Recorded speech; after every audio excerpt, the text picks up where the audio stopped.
कांटे अगर हो, रुकना नहीं चलते जाना, यीशु तेरे साथ है, ये तू विश्वास करना, संसार के अंत तक वो तेरे साथ है। राहों में कांटे अगर हो, रुकना नहीं चलते जाना, यीशु तेरे साथ है, ये तू विश्वास करना, संसार के अंत तक वो तेरे साथ है। आप सुन रहे हैं सुबह संदेश मॉर्निंग वॉइस। अब प्रफुल्ल दास OM माथुर पटना से वजन से बांटा जाएगा। परमेश्वर के नाम की स्तुति हो। आज का मनन के लिए उत्पत्ति का किताब 4 अध्याय, इसका 3 से लेकर कुछ पद पढ़ना चाहता हूँ। कुछ दिनों के पश्चात कैन यहोवा के पास भूमि की उपज में से कुछ भेंट ले आया।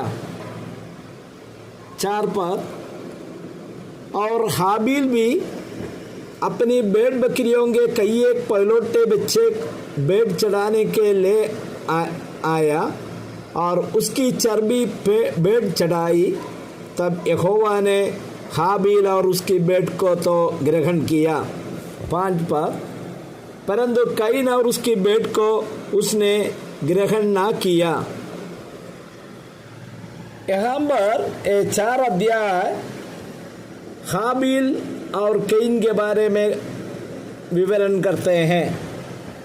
हमें मालूम है परमेश्वर ने अपने स्वरूप में, अपना छाया में जो मनुष्य को बनाया उसको आदम नाम दिया। उसको अदन का बगीचा में रखा है। उसके बाद उनको गहरी नींद में डालकर उनकी एक पसली निकालकर उनसे एक सुंदर पत्नी बनाया, उसका हव्वा नाम रखे। और परमेश्वर ने उनको बताया भूलो बलो और धरती पर भर जाओ और सभी चीज के ऊपर अधिकार करना, राज्य करना। और परमेश्वर को बस भी रोज उनके साथ थे और एक खुशी का जीवन बिता रहा था। परमेश्वर ने बताया बगीचा का हर एक पेड़ का फल खा सकता है, लेकिन जो भलाई और बुराई का ज्ञान का पेड़ का फल जो बगीचे के बीच में है उसको खाने से मर जाएंगे। लेकिन हमें मालूम है शैतान हमेशा मनुष्य को गिराने का कोशिश में है। उन दिनों का बात है, आज भी है। शैतान हमेशा परमेश्वर का वचन को अविश्वास करवाने के लिए मनुष्य को प्रेरित करता है। वो शैतान का प्रेरणा में आदम हव्वा गिर गया, जिसका परिणाम क्या हो गया?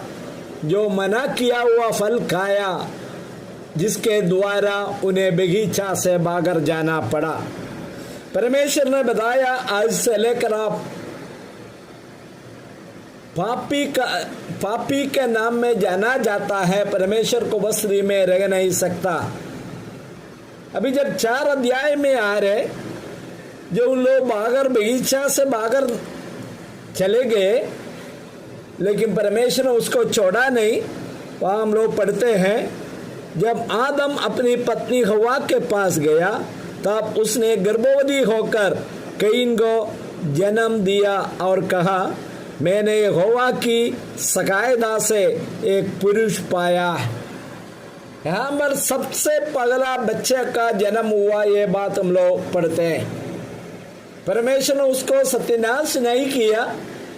परमेश्वर ने बताया मैं आपके लिए एक रास्ता खोलेंगे, और पाप क्षमा का बात भी प्रभु ने बताया। इसके बाद में हम लोग पढ़ते हैं फिर दूसरा पद में, फिर उसने उसके भाई हाबिल को भी जन्म दिया। हाबिल भेड़ बकरियों का चरवाहा बन गया, परंतु कैन भूमि पर खेती करने वाला किसान बना। यही उनके बारे में जो इतिहास है। लेकिन तीसरा पद में हम लोग देखता है जो कैन जो बलि चढ़ाते हैं। कैन कोई नास्तिक व्यक्ति नहीं था, परमेश्वर को मानता था, बलि चढ़ाने के लिए उन्होंने गया। लेकिन हम लोग पढ़ते हैं 5वां पद में कैन और उसका बेट को परमेश्वर ने ग्रहण नहीं किया। इसमें एक बात जानना मुझे सुनने वाला हर एक भाई लोग, कैसे भी हो परमेश्वर को भेंट चढ़ाने से, आराधना करने से परमेश्वर स्वीकार करने वाला नहीं है। परमेश्वर को अपना नियम दिया है मनुष्य कैसे आराधना करना। 4 पद में हम लोग पढ़ते हैं हाबिल भी अपने भेड़ बकरियों के कई एक पहलौठे बच्चे भेंट चढ़ाने ले आया और उसकी चर्बी भेंट चढ़ाई। तब यहोवा ने हाबिल और उसके भेंट को तो ग्रहण किया। सबसे पहले परमेश्वर जो भेंट चढ़ाने वाला व्यक्ति पर प्रसन्न होना चाहिए। कोई भी व्यक्ति भेंट चढ़ाने से परमेश्वर स्वीकार नहीं करता। एक पापी और अपराधी व्यक्ति जो भेंट चढ़ाने से परमेश्वर स्वीकार नहीं कर सकता। सबसे पहले उनका जीवन में परिवर्तन आना।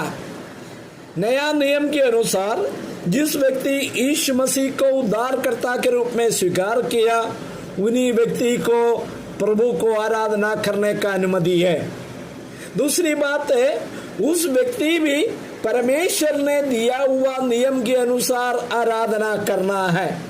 हम देखिए परमेश्वर हमेशा, हम लोग बाद में भी पढ़ते हैं, जो चर्बी को भेंट चढ़ाने के लिए कहता है। जो जानवर का चर्बी और लहू परमेश्वर के लिए है, वही भेंट चढ़ाना था। लेकिन एक धार्मिक लोग जो करते हैं, धार्मिक मतलब जो अन्य धर्म में विश्वास करने वाला, इसी प्रकार कैन ने बलि चढ़ाया, उस बलि को प्रभु ने स्वीकार नहीं किया। लेकिन परमेश्वर का नियम के अनुसार और जो इब्रानियों का किताब 11वां अध्याय का 4 पद के अनुसार विश्वास के साथ जो हाबिल ने बलि चढ़ाया, परमेश्वर ने उसका बलि स्वीकार किया।